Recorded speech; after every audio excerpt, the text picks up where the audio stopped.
គោលនយោបាយគ្រប់គ្រងមហាសទ្ធិរុស្ស៊ីឲ្យនៅក្រោមបញ្ជាជាដាច់ខាតដែលជាអាចកំបាំងមួយនៅពីក្រោយលោកពូទីនដែលធ្វើសង្គ្រាមច្រើនឆ្នាំហើយនៅតែមិនដួល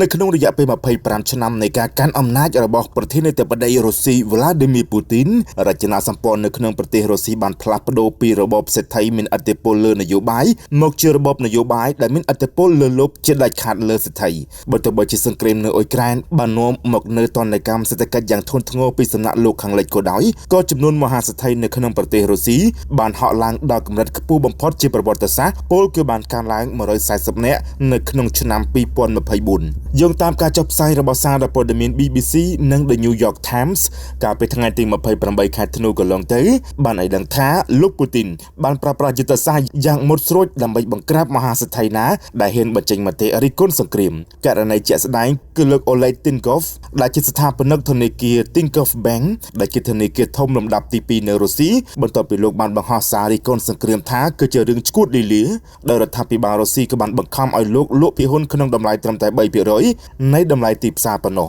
លោក Tinkov ក៏បានប្រាប់ New York Times ថាវាដូចជាការចាប់បង្ខំគឺខ្ញុំគ្មានសិទ្ធិតវ៉ានោះទេប្រវត្តិសាស្ត្រនយោបាយរុស្ស៊ីបានបង្ហាញថាកាលពីទសវត្សរ៍ឆ្នាំ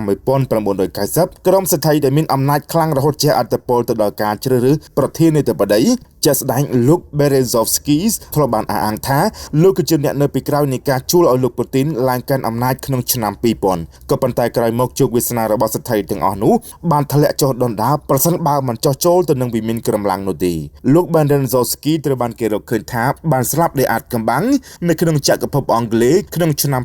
2013ដែលជាសញ្ញានៃការបញ្ចប់អធិបតេយ្យនយោបាយរបស់ក្រុមសេដ្ឋីករណីនេះប្រហាក់ប្រហែលទៅនឹងព្រឹត្តិការណ៍ដែលធ្លាប់កើតឡើងចំពោះលោក Mikhail Khodorkovsky ដែលជាអតីតសេដ្ឋីប្រេងមានបំផុតនៅរុស្ស៊ីដែលត្រូវបានជាប់ពន្ធនាគាររយៈពេល10ឆ្នាំក្នុងឆ្នាំ2003ក្រោយពីលោកបានបង្កើតអង្គការគាំទ្រប្រជាធិបតេយ្យនិងបង្ហាញមហិច្ឆតានយោបាយយោងតាមទិន្នន័យពីទស្សនវិស័យ Forbes បើទោះបីជាមហាសេដ្ឋីរុស្ស៊ីបានខាតបង់ទ្រព្យសម្បត្តិសរុបប្រមាណជា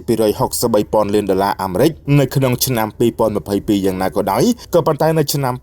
2023និង2024សេដ្ឋីរុស្ស៊ីបានងើបឡើងវិញក្នុងអត្រាជាង 4% អ្វីដែលគួរឲ្យកត់សម្គាល់នោះគឺក្រុមហ៊ុនបរទេសដែលចាក់ចេញពីរុស្ស៊ីបានបន្សល់ទុកនៅទីផ្សារដ៏ធំដែលត្រូវបានគ្រប់គ្រងដោយសេដ្ឋីជិតស្និទ្ធទៅនឹងលោកពូទីនក្នុងតម្លៃថោកយោងតាមការវិភាគរបស់លោក Alexander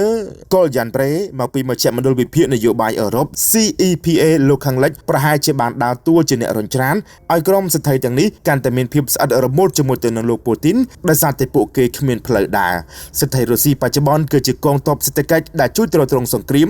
ហើយភាពរស់រានមានជីវិតរបស់ពួកគេគឺពឹងផ្អែកទាំងស្រុងលើជោគជ័យនៃរបបលោកពូទីន